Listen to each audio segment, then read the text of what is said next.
Selamat datang di Beetle Channel, semoga kita bahagia. Jangan lupa subscribe, like, komen dan share agar channel ini semakin berkembang. Terima kasih. Novel Kekuasaan dan Kekayaan, Bab 183. Saya telah meminta orang-orang dari Departemen Pusat untuk membantu saya mendapatkan materi dan artikel berita tentang pasokan pemanas beberapa hari yang lalu. Tapi mereka terlalu tidak efisien. Beberapa saat kemudian mereka kembali menemui saya dan memberitahu saya bahwa mereka memerlukan persetujuan, lalu mereka memberitahu saya bahwa mereka kekurangan staf karena liburan. Sudah 2-3 hari, dan mereka hanya mendapat 5-6 artikel. Efisiensi ini terlalu Mari kita berhenti membicarakan hal ini. Mengapa kamu menelepon? Anda tidak puas dengan transfer tersebut? Dong Suebing dengan cepat menjawab. Tidak, saya sangat senang dengan pengaturan Anda, dan saya ingin mengunjungi Anda. Berhentilah bersikap sopan. Kita sekarang berpacaran, apa yang bisa mengunjungiku? Jawab Dong Suebing. Berhentilah bercanda denganku. Jika aku tidak mengganggumu, aku akan mampir ke tempatmu sebentar lagi. Haha, aku akan menunggu di rumah. Jangan membawa hadiah apapun, oke? Dong Suebing mengakui dan menutup telepon. Dia memanggil taksi dan pergi ke markas unit Sister Xie. Ketika Dong Suebing mencapai blok Sister Xie, seorang pria paruh baya baru saja keluar dari gedung, dan gerbang listrik akan ditutup. Dong Suebing dengan cepat melangkah maju dan menghentikan penutupan gerbang. Dengan cara ini, dia tidak perlu menelepon Sister Xie dan memintanya membukakan gerbang untuknya. Dia naik ke atas dan menekan bel pintu Sister Xie. Pintu terbuka. Xie Huilan berdiri di sana. Xiao Dong, bagaimana kamu masuk? Seseorang kebetulan keluar dari gedung, dan saya masuk. Xie Huilan membuka gerbang, dan Dong Suebing diam-diam melihat ke arah kakinya. Dia mengenakan celana setelan hitam dengan stoking berwarna kulit. Dong Suebing menelan ludahnya dan masuk dengan membawa hadiahnya. Saudari Xie, aku membelikan beberapa kosmetik untukmu. Ini bukan hadiah mahal. Dong Suebing berkata sambil meletakkan hadiah itu di lemari kecil di samping pintu. Xie Huilan tersenyum. Kenapa kamu memberiku hadiah lagi? Bukankah aku sudah memberitahumu untuk tidak membawa hadiah apapun? Anda hanya tidak mendengarkan. Hubungan kami sangat dekat, dan semua ini tidak diperlukan. Saya tidak ingin mengatakan ini, tapi saya masih belum menggunakan parfum yang Anda berikan kepada saya terakhir kali. Di sana kamu buka lemari itu dan lihat sendiri. Ada berbagai macam kosmetik di sana. Segala macam merek bisa Anda temukan di sana. Haha, variasi kosmetik saya lebih banyak daripada di pusat perbelanjaan. Datang saja tanpa hadiah di masa depan. Simpan uang Anda. Oh, bawalah beberapa kosmetik itu kembali bersamamu. Kamu bisa memberikannya kepada ibumu. Saya tidak bisa menyelesaikan penggunaan semua itu. Dong Suebing berpikir sendiri. Saya mendapat hadiah yang salah. Silahkan duduk. Teh apa yang kamu sukai? Apapun bisa dilakukan. Dong Suebing memandang Xie Huilan. Kak Xie, hadiah apa yang kamu suka? Xie Huilan tersenyum manis. Sebenarnya hadiah hanya sekedar tanda. Saya tidak peduli dengan hadiah macam apa. Hehe, biarkan aku memberitahumu ini. Hadiah terbaik yang saya inginkan adalah sesuatu yang dapat membantu pekerjaan saya. Anda juga dapat mengetahui bahwa keluarga saya tidak terlalu mendukung saya bekerja di pemerintahan. Kakek, ayah, dan ibu saya tidak mendukung saya. Di tempat kerjaku, mereka memanggilku Ketua Xie, namun di dalam hati, mereka meremehkanku. Semua orang mengira saya mendapatkan posisi saya karena latar belakang keluarga saya. Itu sebabnya saya perlu menunjukkan beberapa hasil untuk membuktikan diri kepada keluarga dan kolega saya. Pertemuan besok sangat penting bagi saya. Jika seseorang dapat memberi saya artikel berita tentang masalah pasokan pemanas, itu akan menjadi hadiah terbaik. Haha, Dong Suebing berpikir sejenak. Artikel berita tentang masalah pasokan pemanas sebagai hadiah. Kembali. Semuanya terlintas di depan mata Dong Suebing. Meskipun Dong Suebing berkata kembali 2 kali di dalam hatinya, dia telah menggunakan seluruh kembalinya kemarin selama permainan catur. Dia hanya memiliki 1 kembali tersisa. Dong Suebing berdiri di luar gerbang Xie Huilan, dan tangannya hendak menekan bel pintu. Dia segera menghentikan tangannya dan berjalan ke bawah tanpa suara. Dong Suebing meninggalkan tempat itu. Selama panggilan telepon, Saudari Xie menyebutkan sesuatu tentang artikel berita tentang masalah pasokan pemanas. Dia tidak memikirkan apapun tentang hal itu.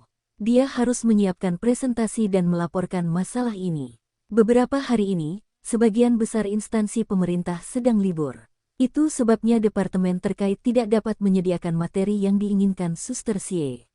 Apa hadiah terbaik? Baiklah, aku akan memberikan ini padanya. Dong Suebing tahu dia harus bergegas sebelum dia mendapatkan materinya sendiri.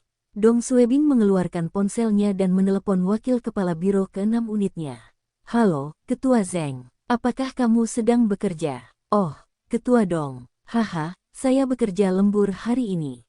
Saya di kantor sekarang. Mengapa? Oh, saya ingat terakhir kali saya pergi ke departemen Anda, saya melihat seseorang memeriksa surat kabar tahun ini, dan semua artikel dipindai ke dalam PC. Itu benar. Ini adalah tugas yang diberikan oleh petinggi sebelum tahun baru Imlek. Kenapa kamu bertanya? Saya mencari beberapa artikel tentang masalah pasokan pemanas. Ini masalah pribadiku. Bisakah Anda memberi saya salinan catatan Anda? Oh, saya tidak yakin apakah mereka menyimpan salinan catatan itu. Ketua Dong, izinkan saya memeriksanya, dan saya akan menelepon Anda kembali. 5 menit kemudian, wakil kepala biro ke-6 menelepon Dong Suebing. Ketua Dong, kami masih memiliki catatannya. Saya akan meminta mereka mengekstrak artikel yang Anda inginkan. Masalah pasokan pemanas, bukan? Oke, Anda bisa mampir nanti untuk mengambilnya. Dong Suebing berkata, terima kasih. Anda bisa memberikan saya semua catatannya. Tidak, Anda telah membantu saya saat salah menangkap keponakan kepala Jiang. Aku hanya membalas budi padamu. Terima kasih banyak. Kepala Zeng berhutang budi pada Dong Suebing, dan inilah alasan Dong Suebing meneleponnya. Bagaimanapun, ini adalah masalah pribadi Dong Suebing. Meskipun materi tersebut berasal dari sumber publik, namun melanggar peraturan keamanan negara jika membawa materi keluar dari cabang. Dong Suebing harus mencari seseorang yang dekat untuk membantunya. 1 jam kemudian, Dong Suebing mendapatkan artikel berita tahun ini tentang masalah pasokan pemanas. Itu adalah setumpuk cetakan, beratnya beberapa kg. Dong Suebing bisa mendapatkan materi dengan begitu cepat karena wakil kepala Zeng menyuruh semua anak buahnya untuk menyortir dan mengambil artikel tersebut. Dong Suebing kembali ke rumah dengan membawa kosmetik dan mencetak semua materi, sebelum kembali ke rumah Sister Xie. Rumah Xie Huilan. Xie Huilan mengerutkan kening pada ponselnya di ruang tamu. Di mana artikel yang saya inginkan? Anda bahkan tidak bisa mendapatkan artikel bulan Januari. Kenapa Anda semua tidak memiliki salinan cadangan semua surat kabar? Apa? Orang-orang dari pusat sumber daya sedang berlibur, dan tidak ada cara untuk mendapatkannya. Apakah ini cara kerja departemenmu? Hubungi pemimpin Anda melalui telepon. Para pemimpin tidak ada. Xie Huilan membanting telepon. Departemen Publisitas Pusat terlambat memberitahu dia tentang pertemuan ini, ditambah dengan masalah keluarga Xie Huilan selama 2 hari terakhir, menyebabkan keterlambatan dalam mendapatkan materi yang dibutuhkan. Dia harus membuat presentasi besok dan tidak memiliki sumber daya yang cukup. Itu adalah telepon gerbang listrik. Xie Huilan tahu itu Dong Suebing, dan dia membuka kunci gerbangnya. Saudari Xie, aku minta maaf. Ada beberapa penundaan. Dong Suebing terengah-engah saat dia berdiri di luar rumah Xie Huilan. Xie Huilan membuka gerbang dan tertawa. Masuk. Bukankah aku sudah memberitahumu untuk tidak membeli apapun? Mengapa kamu membawa hadiah lagi? Dong Suebing tersenyum dan memasuki ruang tamu. Xie Huilan menuangkan secangkir teh untuk Dong Suebing dan tersenyum. Xiao Dong, makanlah buah dulu. Saya masih perlu menelepon. Jika saya tidak bisa mendapatkan artikel tentang masalah pasokan pemanas malam ini, saya tidak akan bisa menyelesaikan presentasi saya untuk pertemuan besok. Dong Suebing menghentikannya. Saudari Xie, tunggu sebentar. Xie Huilan berbalik dan menatapnya. Ada apa? Dong Suebing membuka tasnya dan mengeluarkan setumpuk kertas A4 tebal dan meletakkannya di atas meja kopi. Melihat ekspresi bingung di wajah saudari Xie, Dong Suebing berkata, Anda menyebutkan bahwa Anda memerlukan artikel berita tentang masalah pasokan pemanas melalui telepon. Jadi, saya punya artikel ini untuk Anda. Lihat apakah ini dapat membantu Anda. Tapi bahan-bahan ini mungkin tidak cukup. Ini semua adalah artikel surat kabar bulan Januari dan Februari. Xie Huilan tertegun sejenak dan dengan cepat membalik halamannya. Anda mengambil masing-masing artikel untuk saya. Jawab Dong Suebing. Saya juga tidak yakin apakah ini akan membantu. Xie Huilan tidak menyangka Dong Suebing akan memperhatikan omelannya melalui telepon. Dia bahkan memilah semua bahan yang dia butuhkan. Dia tersentuh. Tentu saja, bahan-bahan inilah yang saya butuhkan. Saya masih merasa kesulitan karenanya. Xiao Dong, kamu benar-benar. Dong Suebing tertawa, senang mengetahui bahwa saya dapat membantu. Dong Suebing melihat perhatiannya terganggu oleh artikel dan diam-diam mengintip ke kakinya. Setelah kejadian stocking itu, Dong Suebing akan terus melihat stockingnya. Semakin dia melihatnya, semakin cepat jantungnya berdetak. Untung saja Kak Xie tidak tahu apa isi stockingnya. Jika tidak, pemindahan tidak akan terjadi, dan dia tidak akan pernah mengizinkannya masuk ke rumahnya. Xie Huilan membawa semua kertas itu dan tersenyum. Xiao Dong, menurutku kamu semakin menarik. Saat dompet saya dicuri, Anda muncul entah dari mana dan menangkap pencurinya. Saat aku jatuh ke sungai, kamu juga muncul dan menyelamatkanku. Saat aku dipaksa menikah, kamu membuat kakekku berubah pikiran. Sekarang, saya sangat membutuhkan materi ini, dan Anda membawanya kepada saya. Haha, aku benar-benar tidak tahu bagaimana mendeskripsikanmu. Dong Suebing merasa senang di hatinya. Kakak Xie, kamu lagi. Xie Huilan tertawa dan memandangnya.